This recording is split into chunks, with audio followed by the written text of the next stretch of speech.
ডিএমপির সাবেক অতিরিক্ত কমিশনার মোহাম্মদ হারুনুর রশিদ ও তার স্ত্রীর কত সম্পদ, plot, flat, resort, park, recruiting agency, money exchange, কি নেই তাদের। সব মিলিয়ে দুদক আর তার ৩৪ ধরন এবং রকমের স্থাবর অস্থাবর সম্পদের তথ্য পেয়েছে।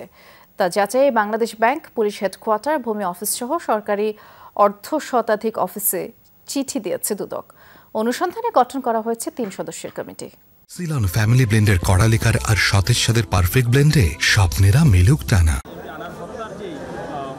রাজনৈতিক প্রভাব খাটিয়ে ডিএমপির সাবেক অতিরিক্ত কমিশনার হারুনুর রশিদ দায়িত্ব পালন করেছেন পুলিশের গুরুত্বপূর্ণ নানা পদে। এই পদের জোরে প্রভাব খাটিয়ে হয়েছেন অডেল সম্পদের মালিক। দুদকের তথ্য মতে বিতর্কিত হারুন ও শিরিন দম্পতির কিশোরগঞ্জের মিঠামইনে রয়েছে প্রেসিডেন্ট রিসোর্ট। সবুজ পাতা নামের আরেকটি রিসোর্ট আছে গাজীপুরের শ্রীপুরে। নন্দন পার্কেও আছে তাদের মালিকানা। টঙ্গীর ছায়াকুঞ্জে রয়েছে ১২ বিঘা জমির উপর আবাসিক হোটেল। টঙ্গীর ২৭ মৌজায় ৮ বিঘা জমিতে জেএক্স জিওটেক্স লিমিটেড নামেও তাদের প্রতিষ্ঠানের নির্মাণ কাজ চলছে। হারুন দম্পতি উত্তরায় গড়েছেন স্থাবর সম্পত্তির বিশাল সাম্রাজ্য। উত্তরায় ৩ নং সেক্টরে ৭.৫ কাঠা বাণিজ্যিক প্লট, একই এলাকায় মিলেছে ৭ কাঠা জমির ওপর ১৪ তলা নির্মাণাধীন বাণিজ্যিক ভবন। অ্যান্ডোরা ও পার্ক ভিউ নামেও আলাদা ৬ তলা বাড়ি। জনপাত রোডেও আছে ৬ তলা বাড়ি। ১১ নম্বর সেক্টরে ৫ কাঠা খালি প্লট, ৩ নম্বরে ১০ কাঠা জমির ওপর ৮.৫ তলা বাড়ি। ৭ নম্বর রোডে রয়েছে ১০ কাঠা জমির ওপর ১০ তলা মার্কেট। সব মিলিয়ে শুধু উত্তরাতেই হারুন পরিবারের ৭টি বাড়ি ও ৩টি বাণিজ্যিক ভবন রয়েছে।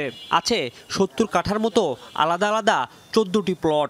এর বাইরে ৩ নং সেক্টরে ১৪ নং প্লট হিরণ নামের ব্যক্তির কাছে বিক্রি করেছেন ৩২ কোটি টাকায়।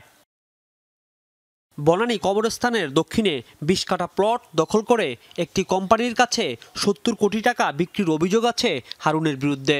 এছাড়া পূর্বাচল, সাভার, গাজীপুর ও টেকনাফে হারুন দম্পতির প্লট, ফ্ল্যাট ও বিপুল পরিমাণ জমির তথ্য পেয়েছে দুদক।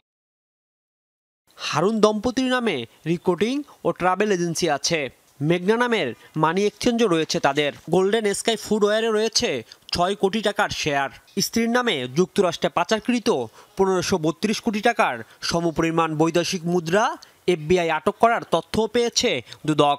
ক্ষমতার অপব্যবহার করে দেশ বিদেশে গড়ে তুলেছেন অডেল সম্পদ। আর তারই প্রেক্ষিতে দুদকের ৩ সদস্যের অনুসন্ধান টিম গঠন করা হয়েছে। এখন দেখার অপেক্ষা দুদকের অনুসন্ধানে কি বেরিয়ে আসে। রাজীব আহমেদ, যমুনা নিউজ, ঢাকা।